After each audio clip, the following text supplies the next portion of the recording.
po mga bro, so meron po tayo ngayon gagawin speaker na may ampli na po siya. So ang sira po niya ay may power pero naugong po mga bro. Yan, so tutesting po natin buksan. So nakasaksak na po siya. So ngayon bubuksan po natin, iwan po natin mga bro. Yan, so may power siya pero naugong po siya mga bro. Yan, medyo mahina lang po yung ugong niya. So yan, so kukatayin po natin puli. Yan. So yun po yung sira po niya mga bro, mahina lang po yung ugong, tapos wala pong sounds. Ayan, so buksan po natin, check natin kung ano po yung sira. So bago po pala ang lahat, welcome back to my channel, Lokban Electronics TV. So pag nagustuhan nyo po itong video na to, paki-subscribe na rin po mga bro, at pa-like and share po. Ayan mga bro,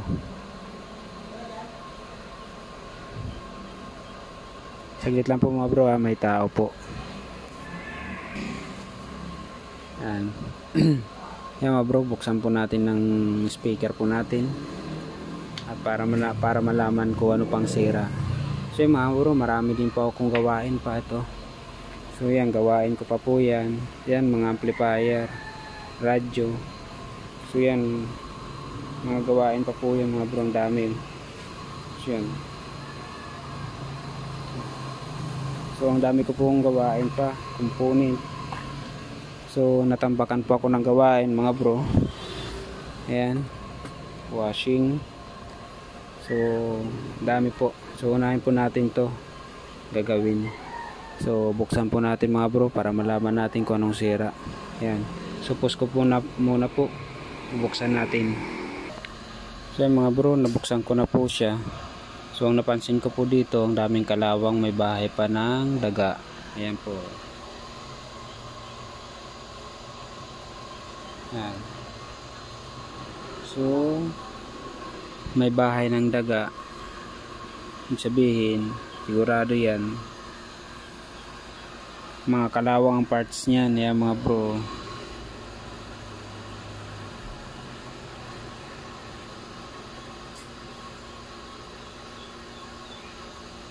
Yan. Yan, puro kalawang po yan. Ngayon, ganyan, nakakatamad gawin ng mga ganyang sira. Ihi ng daga. Nakakatamad gawin po yan mga bro. Pero dahil yan ang gawain natin, no choice tayo, kailangan natin gawin. Yan, gagawin natin yan, lilinisan, papalitan ko anong mga sira. So yan, sigurado po yan, dyan lang may problema, kaya naugong po. So yan, papakita ko po sa inyo mamaya kung ano yung mga parts na mga sira, kung bakit naugong siya mga bro. Pero hindi ko na po papakita kung paano tanggalin, kasi madali lang po magtanggal. Yan, unahin natin yung mga may mga kalawang. Tapos to, so una po natin check po mga bro, lalo na yung mga baguhan, lagi yun natin check yung itong mga transistor na yan, yung mga transistor na yung mga itim na yun. So lagi po natin yan unahin i-check. Check natin yan, check natin itong mga transistor, itong maliliit na yan. Yan, so lahat po yan akong ginagawa ko po, tsaga ko po yun sa isahin. So yung mga hindi naman po matyaga, ay yung mas magagaling po dito, madali yan lang po. So dito na sila mag-check. Pero sa sitwasyon po na to ngayon mga bro, so kailangan natin po yan isa-isahin, kasi ang daming mga kalawang. So kailangan po natin isa-isahin mga bro. So antabayanan nyo na lang po yung mga kukunin ko mga sira, pakita ko po sa inyo, at kung saan ko nakita ang sira, at kung paano naging sira, kung paano siya na sira, pakita ko rin po sa inyo. Ayan, pause ko muna po mga bro. Tatanggalin natin yung mga sirang parts. Linisan din na rin po natin. Ayan mga bro. So yan yung mga papalitan natin, no? Mga kalawang. Yan. Yan. Ito ang unahin natin. Yan. 4 po yan mga bro. Ay, 2. 6 pala. 6. 1, 2, 3, 4, 5, 6. So yan, check natin po lahat yan. At yan, papalitan natin lahat yan. May mga kalawang mga bro. Automatic po yan. Dyan po may problema. Yan. Dami po may mga kalawang mga bro. So tsagayin po natin yan. Pampalitan natin yung mga may mga kalawang. At ito check natin kung may leak or shorted. Pero malimit mga ganito, may nangugong, may leak lang po yan. So ayan,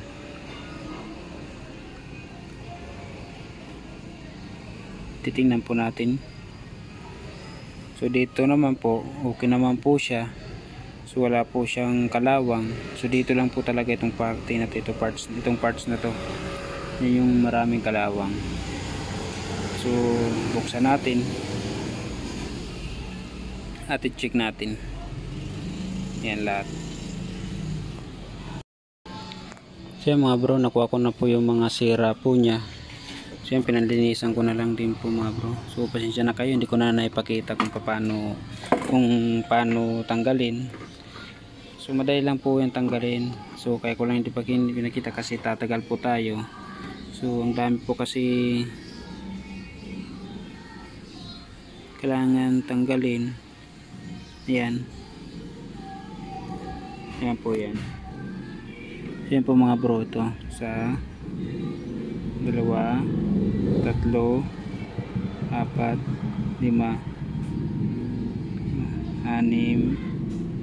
7. Ayan po. So pinananggal ko lang po yung mga kinalawang po mga bro. At yung dito naman po, ayan. So dalawa po dito ang may sira. Ito at ito. Ayan po. So shorted po yan mga bro.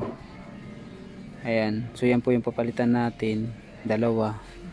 At yan, puro kalawang po mga bro. Yung resistor hindi ko na po nakita. So tumalsik po kasi mga durog-durog po mga bro. So ito po yung mga maliliit na transistor. Papalitan po natin yan. Yan. So kaya po siya naugong dahilan dyan. At dahil dito may shorted na dalawa. So dito po mga bro, chinik ko na po yan mga yan. So okay naman po siya, good. Yan. So okay naman po siya. So ito na lang po yung kailangan natin palitan. Yan. Pero sa mga ganitong ano po, speaker na may ampli na po. So kadalasan po talaga kaya naugong, malimit talaga to, shorted. May shorted po dyan. At yun nga po, dahil sa mga ihi ng daga, yan, binabahayan kasi ayun, may butas po doon mga bro. Ayan, kabilaan. So kaya po siya binahayan, pinasok ng daga. So yun, so lilinisan din po natin yan mamaya pag natapos na natin ito palitan. Yan. So yun po yung mga bro. So palitan po natin, hanap lang po ako ng mga parts pamalit po dyan. Pakita ko rin po sa inyo yung pamalit natin. Ayan.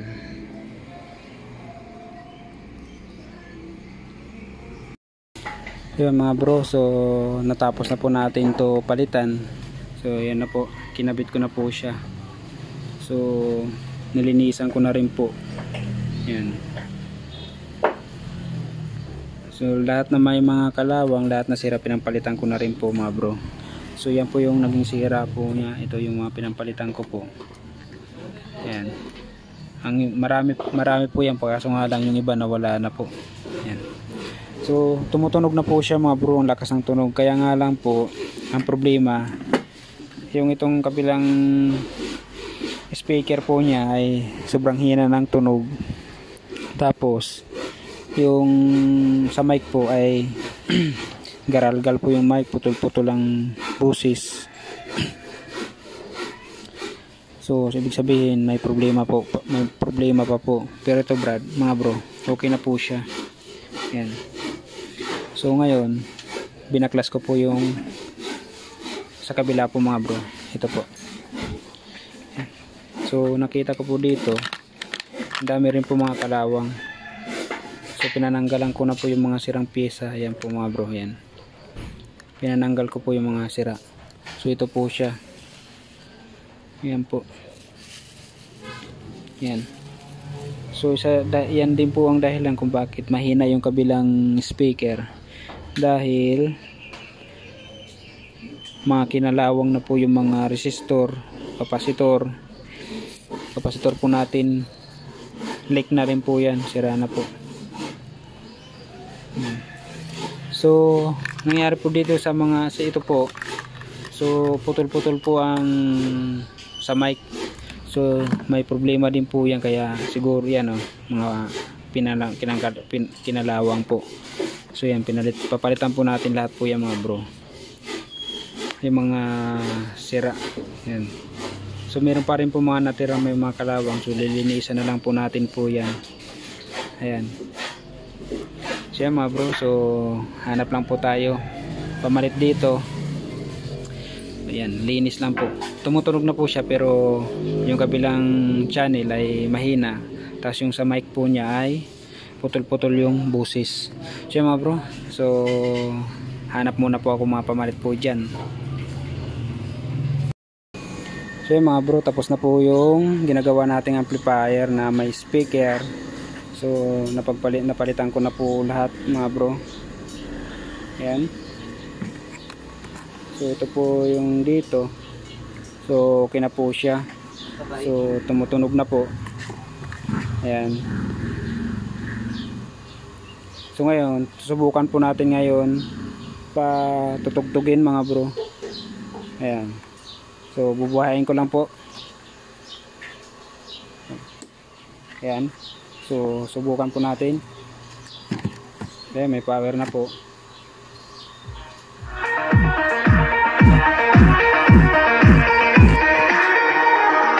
Ayan po siya mga bro. Nagana na po siya.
Diyos. Thank you po.